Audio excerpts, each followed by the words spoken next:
A warning that our report from Alex Crawford from Pretoria begins with images of extensive bloodstains, which you may find distressing. This is the first time the public's seen the actual room where Reeva Steenkamp was shot. There's a missing door panel and 2 police markers below the handle which indicate bullet holes low down. It's likely the defence will argue that this backs up the runner's claims that he was on his stumps and shooting from low down at what he thought was an intruder. The athletes always insisted he and Reeva had had a quiet night in together at his house on a secure compound in Pretoria. He says he got up early to bring in this fan from the balcony.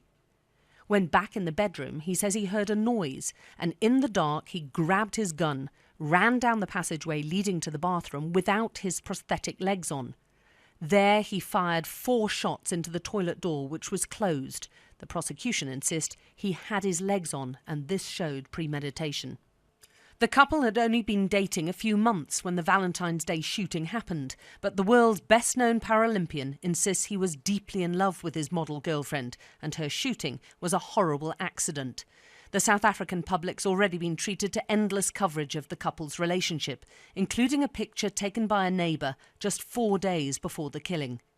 When the athlete last appeared in court, he said when he realised his mistake, he did everything to save his lover, battering the toilet door with a cricket bat to get to her. Pictures inside the house show a trail of blood from the bathroom. The Paralympian said in his affidavit that he carried Reeva downstairs after shouting for help. There are blood smears on the stairs themselves, and there appear to be drops of blood on the cream sofa under the stairs. There are other flecks of blood along the wall down the stairs. There's also the Valentine's Day gift that Reeva had brought to give him. Ozzy, her name for him, is written on the card alongside some heart-shaped sweets. But the prosecution believes a very different version to the one presented by Oscar Pistorius. They maintain the athlete's girlfriend ran into the toilet after a row with the sportsman, and he deliberately targeted and shot her, having taken time to put on his prosthetic limbs beforehand. Other photographs show footprints in blood. The investigating officer has already admitted he walked through the scene without wearing protective foot covers, potentially contaminating the evidence. Hilton Botha was taken off the case after that emerged, as well as the news that he himself was facing 7 counts of attempted murder. He's since retired from the police service. And now there are further allegations about the police conduct at the house.